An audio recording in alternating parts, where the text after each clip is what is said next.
बच्चों, आज की कक्षा में हम आपकी जो हिंदी प्रवलिका पुस्तक है उसके पाठ 10 और 11 का प्रश्न उत्तर का कार्य करेंगे। तो आपने अभी सबसे पहले हम इसको पढ़ने जा रहे हैं। पढ़ने के बाद में आपने इस कार्य को कॉपी में भी करना है, ठीक है। तो पाठ 10 जो है उसका शीर्षक है चप्पलों का चक्कर।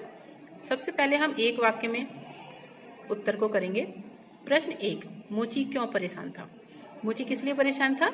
उत्तर, मोची लेखक की चप्पलों की, देखो यहाँ पे थोड़ा सा छूट गया है तो मैंने ऊपर एरो लगा के कर दिया। जब आप करेंगे तो इसी के बाद में ही बार बार लिखेंगे, फिर मरम्मत आगे लिखेंगे, ठीक है। तो मोची लेखक की चप्पलों की बार बार मरम्मत करने से परेशान था। प्रश्न 2, अंत में लेखक ने चप्पलों का क्या किया?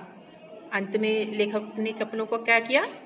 उत्तर, अंत में लेखक ने चप्पलों को जमीन में गाड़ दिया। वो जमीन में ले गया था क्योंकि जब बाहर कहीं छोड़ आता था तो बार बार कोई उसे वापस ला करके दे जाता था। तो उसने कहा मैं जमीन में गाड़ दूंगा तो मुझे कोई उसे देखेगा नहीं, तो लेके भी नहीं आएगा। प्रश्न 3, पड़ोसी के पूछने पर लेखक ने पेड़ पर चढ़ने का क्या कारण बताया? उत्तर, पड़ोसी के पूछने पर लेखक ने पेड़ पर चढ़ने का कारण दातुन तोड़ना बताया। यानी उसने ये बताया कि मैं पेड़ पे वो चप्पलों को छुपाने के लिए गया था, लेकिन ये बताया कि मैं पेड़ पर दातुन तोड़ने के लिए चढ़ा हूँ। प्रश्न आगे है, 2 अथवा 3 वाक्यों में उत्तर लिखिए। अब हमें थोड़ा सा 2-3 वाक्यों में इसको लिखना है। प्रश्न 1, पड़ोसी ने लेखक को भुलक्कड़ क्यों कहा? उत्तर, पड़ोसी ने लेखक को भुलक्कड़ इसलिए कहा क्योंकि वो चप्पलों का बंडल पेड़ पर छोड़ आए थे। तो पेड़ पर छोड़ के आए थे कि वहाँ पे दिखेगा नहीं, नीचे रहेगी तो दिखेगा, इसलिए मैं पेड़ पे रख देता हूँ। लेकिन पेड़ पर भी वो उनके पड़ोसी उसे ले करके आ गए वापस देने के लिए, तो इसलिए उनको लगा कि शायद लेखक ने भूल से वहाँ पे छोड़ दी है, तो इसलिए उनको भुलक्कड़ कहा। प्रश्न 2, अंत में चप्पलों का क्या हुआ होगा? अंत में चप्पलों का क्या हुआ होगा?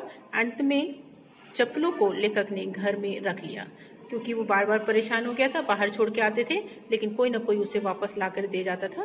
तो उन्होंने क्या किया, उस चप्पल को अब फिर घर में ही रख लिया। तो आगे है आपका पाठ 11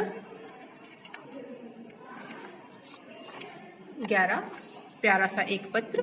अब हम इसका प्रश्न उत्तर करेंगे, ठीक है। खा का करना है, इसको मैंने बुक में ही किया है, आप अपनी कॉपी में नोटबुक में इसको नोट डाउन करेंगे। एक वाक्य में उत्तर लिखिए। हमें यहाँ पे एक वाक्य में लिखना है। यह पत्र किसने किसे लिखा है? उत्तर, यह पत्र नेहा ने लिखा है। नेहा ने किसे लिखा है? यहाँ पे थोड़ा सा मिस हो गया। यह पत्र नेहा ने अपनी जो सखी है मुस्कान को लिखा है। यह पत्र नेहा ने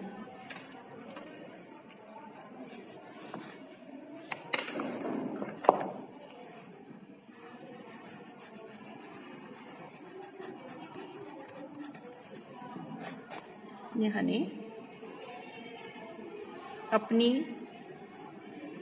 मित्र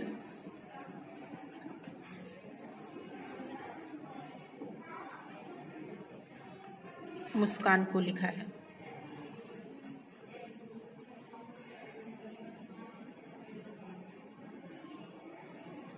ठीक है, यह पत्र किसे लिखा है? यह पत्र नेहा ने अपनी मित्र मुस्कान को लिखा है। आगे है नंबर 2, गांव की स्त्रियों का पहनावा क्या है? गांव की स्त्रियां साड़ी और लहंगा चुनरी पहनती हैं। नंबर 3, गांव के लोगों के जीवन के बारे में नेहा ने क्या बताया? गांव के लोगों का जीवन सादा होता है, ये बताया। आगे 2 अथवा 3 वाक्यों में उत्तर लिखना है। गांव में बच्चे कौन कौन से खेल खेलते हैं? उत्तर, गांव में बच्चे पकड़म पकड़ाई, स्टापू, रस्सी कूदना, खो खो, पोषम पा भाई पोषम पा, चोर सिपाही, गुल्ली डंडा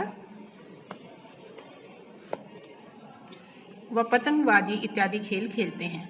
ये बहुत सारे खेल हैं, ये सब गांव के बच्चे खेलते हैं। प्रश्न 2, नेहा का मन गांव से लौटने को क्यों नहीं कर रहा था? उत्तर, नेहा का मन गांव से लौटने को इसलिए नहीं कर रहा था क्योंकि उसे गांव का वातावरण बहुत अच्छा लग रहा था। क्योंकि गांव में उसकी बहुत सारी सहेलियां भी बन गई थी और वहाँ का वातावरण भी बहुत अच्छा लग रहा था, इसलिए वो वहाँ से लौटने का उसका मन नहीं कर रहा था। तो बच्चों ये आपने जो प्रश्न उत्तर का कार्य है अच्छे से कॉपी में करना है, साफ हैंड राइटिंग में, और याद भी करना है।